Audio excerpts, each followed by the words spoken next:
والسلام على سيد الأنبياء والمرسلين وعلى آله وصحبه وأزواجه أجمعين. أما بعد فأعوذ بالله من الشيطان الرجيم. بسم الله الرحمن الرحيم.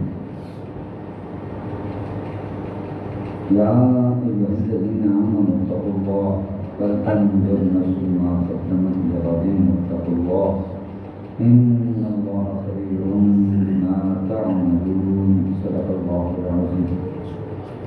إن الله وملائكته يصلون على النبي يا أيها الذين آمنوا صلوا عليه وسلموا تسليما. اللهم صل على سيدنا ومولانا محمد وعلى آله وصحبه عليه. الصلاة والسلام عليك يا رسول الله. الصلاة والسلام عليك يا نبي الله. الحمدللہ الحمدللہ اللہ کریم کی توفیق سے ہم سب اس کے گھر میں حاضر ہیں. وہ کریم ہے، وہ رحیم ہے، اس امید کے ساتھ کہ وہ اپنے کرم سے ہمارے خالی دامن بھر دے گا. دعا ہے اللہ تعالیٰ جمعۃ المبارک کی ساری رحمتوں برکتوں سے مالامال فرمائے. محترم حاضرین، ہم دنیا میں آخرت کمانے کے لیے بھیجے گئے ہیں.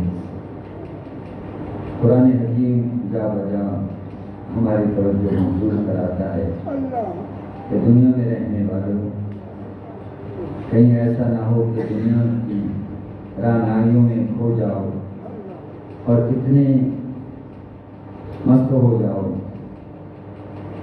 اتنے مدہوش ہو جاؤ کہ تمہیں کہیں ایسا نہ ہو آخرت کا ہوش ہی نہ رہے. ہاں، یہ بات ذہن میں رہے کہ دنیا میں تم بھیجے ہی اسی لیے گئے ہو تاکہ آخرت بناؤ. مگر افسوس کہ ہم دنیا میں آئے، دنیا میں کھو گئے اور دنیا کے ہو گئے. ہم نے سمجھا بس یہی دنیا ہے اور یہی سب کچھ ہے اور یہی کما لو، متاع سمیٹ لو، دنیا بہتر بنا لو، آخرت دیکھی جائے گی اور آخرت بس اس کے رحم و کرم پہ چھوڑ دو. یاد رکھیں یہ بہت بڑا مغالطہ ہے. اللہ پاک نے جا بجا ہمیں فکر آخرت دلائی ہے کہ نادانوں یہ عارضی گھر ہے اور ایک طرف ابدی گھر ہے، بڑی نعمتوں سے، بڑی راحتوں سے، بڑی سہولتوں سے، بڑی آسائشوں سے وہ مالا مال ہے وہ گھر. تو عقل مندی بھی یہی ہے کہ ایک عارضی گھر ہے اور ایک دائمی گھر ہے. بتائیے کوئی آپ سے کہے کہ دیکھو تم جو ہے ایسے گھر میں رہ رہے ہو جہاں کوئی سہولتیں نہیں ہیں، سہولتوں کا فقدان ہے اور تمہاری زندگی کوئی اچھی نہیں گزر رہی، لیکن آئیے ہمیں تمہیں ایک ایسے گھر میں بھیج دیتے ہیں جو گھر بہت ہی عالیشان ہے اور ہر سہولت ہے، لیکن چند دن کے بعد پھر تمہیں موت ہوگی، تم اس گھر کو پسند نہیں کرو گے. تو دوستو، ایک گھر عارضی ہے اور اس کی سہولتیں بھی عارضی ہیں، اور ایک گھر ایسا ہے کہ بالکل اس کے مد مقابل دائمی ہے اور اس کی سہولتیں بھی دائمی ہیں، اور ان کے لیے آگے جا کر جدوجہد بھی نہیں کرنا ہوگی، محنت بھی نہیں کرنا ہوگی، کمانا بھی نہیں ہوگا، کوئی فکر بھی نہیں ہوگی. اب صبح اٹھتے ہیں، ناشتہ کر لیا، پھر فکر ہو گئی کہ جناب دوپہر کا کھانا ہے، پھر بھی شام کا کھانا ہے. عورتیں پریشان کہ کیا پکانا ہے، گھر میں روزانہ جیسے اسمبلی میں بحث ہوتی ہے اسی طرح ہر گھر میں بحث ہوتی ہے کہ کیا پکائیں، کوئی یہ نہیں پسند کرتا، کوئی وہ نہیں پسند کرتا، پکائیں تو کیا پکائیں، ٹھیک ہے، کھائیں تو کیا کھائیں، کھلائیں تو کیا کھلائیں، کسی کو پرہیز ہے، کسی نے کچھ کھانا ہوتا ہے، کسی نے نہیں کھانا ہوتا۔ یہ ساری باتیں سامنے رکھ کر جناب والا روزانہ بحث و تمیز ہوتی ہے۔ لیکن سبحان اللہ، آخرت کا جو گھر ہے جسے جنت کہتے ہیں، اس میں کوئی تگ و دو نہیں ہوگی، کوئی پریشانی نہیں ہوگی، کوئی دکھ نہیں ہوگا، کوئی پریشانی نہیں ہوگی، کوئی تکلیف نہیں ہوگی، کوئی محنت نہیں کرنا پڑے گی، کھیتوں میں کسان کو نہیں جانا ہوگا، تاجر کو جناب والا دکان پہ نہیں جانا پڑے گا، دکان نہیں کھولنا پڑے گی، اور اس کو جناب والا کرائے کی فکر نہیں ہوگی، اس کو جناب والا بجلی کا بل نہیں دینا پڑے گا، گیس کا بل نہیں دینا پڑے گا، گندم نہیں خرید کرنا پڑے گی، آٹے کا مسئلہ نہیں ہوگا، اور تیل صابن کا بھی مسئلہ نہیں ہوگا۔ وہاں تو ہر چیز کی بہتات ہوگی، ہر چیز وافر مقدار میں ہوگی، بس تم خواہش کرو گے وہ چیز آپ کے سامنے موجود ہوگی۔ تو پھر بھی ہم اس گھر کی طرف متوجہ نہ ہوں تو یہ نادانی نہیں تو اور کیا ہے۔ دوستوں، پوچھا گیا یا رسول اللہ صلی اللہ تعالی علیہ وسلم من اکیس الناس، عقل مند کون ہے؟ عقل مند کون ہے؟ سب لوگوں سے زیادہ دانا و بینا کون ہے؟ ہمارے ہاں دانا و بینا کا اپنا تصور ہے، عقل مندی کا اپنا تصور ہے، عقل و دانش کا اپنا خیال ہے، اپنا اپنا زاویہ نگاہ رکھتے ہیں۔ لیکن آئیے، اصل میں دانا ہے کون، اصل میں بینا ہے کون؟ آئیے، اللہ کے رسول نے فرمایا من دان نفسہ وعمل لما بعد الموت، فرمایا کہ جس نے اپنے نفس کو زیر کر لیا، نفس کو غلام بنا لیا، اللہ نفس کو جو خواہشات میں آ کر بے قابو ہو جاتا ہے، شریعت کی اور تقوی کی لگام دے دی، اللہ اکبر، وعمل لما بعد الموت، اور مرنے کے بعد جو عمل کام آتے ہیں، سبحان اللہ، وہ عمل کر رہا ہے، بس پھر مرنے کی دیر ہے، آگے خیر ہی خیر، دکھ یہیں رہ جائیں گے، تکالیف یہاں رہ جائیں گی، مصائب و آلام یہیں رہ جائیں گے، آگے جائے گا تو سبحان اللہ راحتیں منتظر ہوں گی، قبر جنت کے باغوں میں سے باغ بن جائے گا، سبحان، قبر جو ہوگی جنت کے باغوں میں سے ایک باغ بن جائے گی، اور وہاں جنت کی پرکیر فضائیں اور ہوائیں نصیب ہوں گی۔ تو اللہ نے فرمایا اے ایمان والو اتقوا اللہ، اللہ سے ڈرو، اور آج ہی ہر شخص دیکھ لے اس نے کل کے لیے کیا بھیجا ہے، واتقوا اللہ، اور اللہ سے ڈرو، ان اللہ خبیر بما تعملون، فرمایا جو کچھ تم عمل کر رہے ہو اللہ باخبر ہے۔ تو دنیا میں اس لیے بھیجے گئے ہیں تاکہ آخرت بنے۔ دیکھیے، مولانا روم رحمۃ اللہ علیہ نے ایک حکایت نقل کی ہے ہمارے سمجھانے کے لیے۔ مولانا روم رحمۃ اللہ علیہ سبحان اللہ مثالوں کے ذریعے سمجھانے کا ایک مقام رکھتے ہیں، ایک ہنر رکھتے ہیں، ایک فن رکھتے ہیں۔ اللہ نے ان کو اعلیٰ دماغ دیا تھا کہ وہ باریک سے باریک، مشکل سے مشکل بات، پیچیدہ سے پیچیدہ بات کو بھی مثال کے ذریعے سمجھا دیتے ہیں۔ انہوں نے آخرت کا نقطہ سمجھانے کے لیے کہ ہم یہاں کیوں بھیجے گئے ہیں، انہوں نے بڑی خوبصورت ایک مثال کے ذریعے ہمیں سمجھایا۔ فرماتے ہیں ایک کشتی میں سوار لوگ جا رہے تھے، اس میں ایک علم نحو پڑھنے والا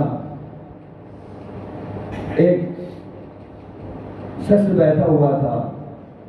چلتے چلتے اس کے ذہن میں ایک بات آئی، اس نے کشتی چلانے والے سے سوال کر لیا کہ اے کشتی چلانے والے، اے ملاح، کیا تو نے فلاں علم پڑھا ہے؟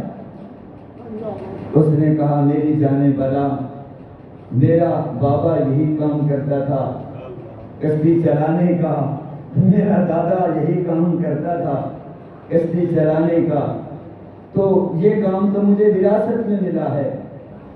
ہم علم کی دنیا سے بے خبر ہیں۔ جس علم کی آپ بات کر رہے ہیں تو وہ عالم صاحب بولے تو پھر تو سمجھیے آپ کی آدھی زندگی برباد ہو گئی، آدھی زندگی تباہ ہو گئی۔ اللہ اکبر۔ وہ سن کر تھوڑا سا اداس ہوا، لیکن چلتے چلتے دریا میں طوفانی آئی اور پانی میں لہریں اٹھی، کشتی گرداب میں آ گئی، بھنور میں آ گئی۔ اللہ اکبر۔ تو اب وہ جو کشتی چلانے والا نوجوان تھا وہ تو پانی کی لہروں سے کھیلتا تھا، اس کا تو جناب والا معمول تھا، وہ خطرات سے کھیلتا تھا، خطرات میں کود پڑتے تھے، وہ تو پانی کی جناب والا لہروں سے کھیلتا کودتا تھا۔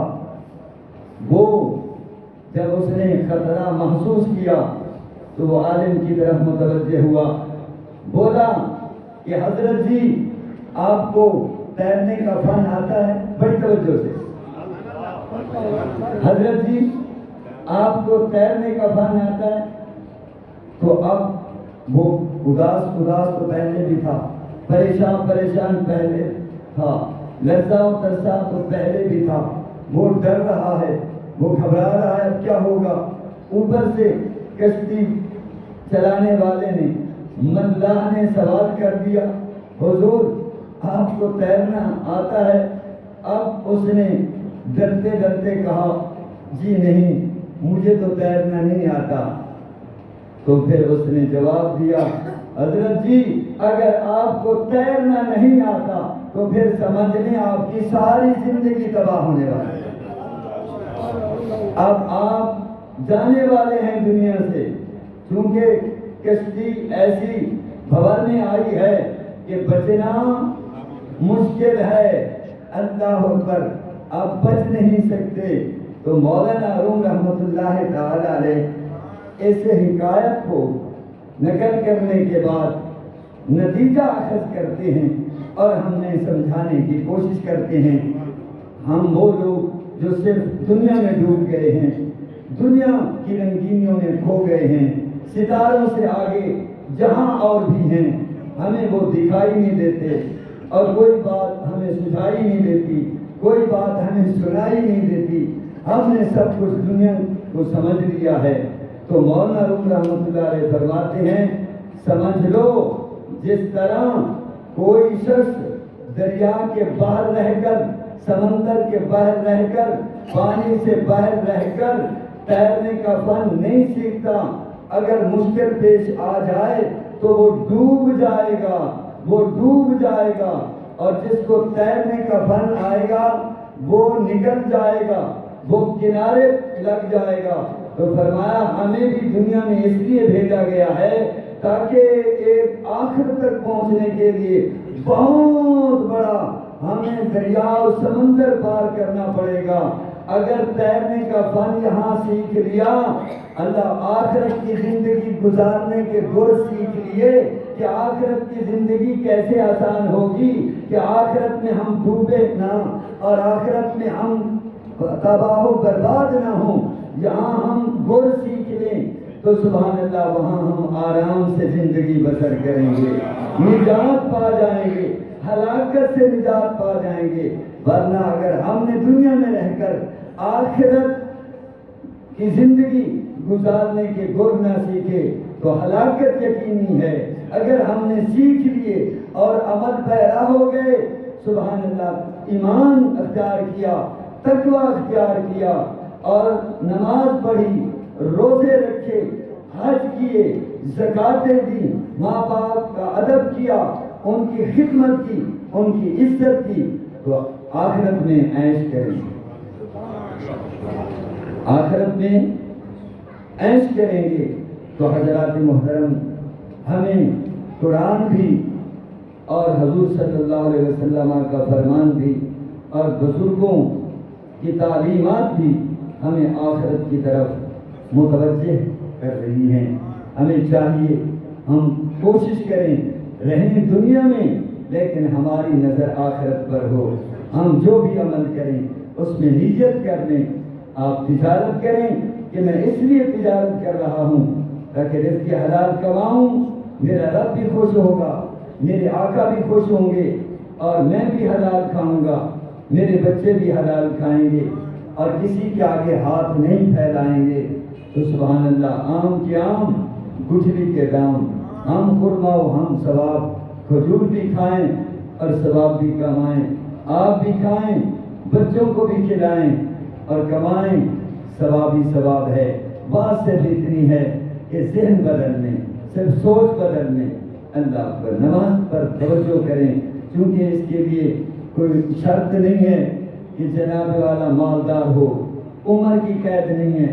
جب بالغ ہو گئے، کیونکہ نماز تو پہلے ہی لاگو ہو جاتی ہے، فرمایا جب 7 سال کی عمر کو بچہ پہنچ جائے اسے نماز سکھاؤ، جب 10 سال کا ہو جائے تو نماز نہ پڑھے اسے مار کر، ڈانٹ ڈپٹ کر کے، زجر و توبیخ کر کے نماز کا عادی بناؤ، اور بالغ ہو گیا نماز نہیں پڑھے گا تو جواب دہ ہوگا۔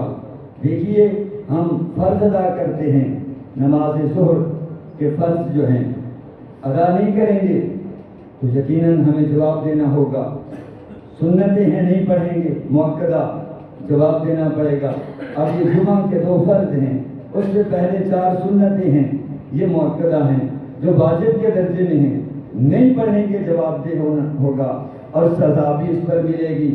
اور اسی طرح 4 سنتیں ہیں جمعہ کے بعد جو نوجوانوں کی جو فوج فرموج ہے، کچھ اور بھی ہیں ماشاءاللہ، لیکن نوجوان طبقہ چونکہ زیادہ ہے، ان کو علم ہونا چاہیے، ان کے پاس کوئی جواب نہیں ہوگا، کوئی جواب نہیں ہوگا۔ ادھر بس دعا ہوئی، ادھر ان کو جاتا دیکھو، کون جا کر نماز پڑھتا ہے؟ گھر میں تو اللہ ماشاءاللہ کوئی اکا دکا پڑھ لیتا ہو تو اور بات ہے، ورنہ بس آئے حاضری لگوائی اور وہ گئے۔ میرے بھائیوں، آپ سے پوچھا جائے گا جمعہ کے بعد کی جو 4 سنتیں ہیں وہ بھی مؤکدہ ہیں۔ مؤکدہ کا مطلب یہ ہے کہ حضور نے پڑھی بھی ہیں اور تاکید بھی کی ہے، اگر نہیں پڑھو گے اس پر مواخذہ ہوگا، اس پر سزا ملے گی، پوچھا بھی جائے گا، اور 2 سنتیں بھی مؤکدہ ہیں۔ باقی رہی نوافل، پڑھ لیں گے تو آپ کو ثواب ہے، اگر نہیں پڑھ سکے تو گناہ نہیں ہے، وہ انسان اپنا بھلا جتنا سوچے گا وہ الگ سی بات ہے۔ اللہ پاک مجھے اور آپ کو نماز پڑھنے کی توفیق نصیب فرمائے، اللہ ہمیں فکر آخرت نصیب فرمائے۔ وآخر دعوانا ان الحمد للہ رب العالمین۔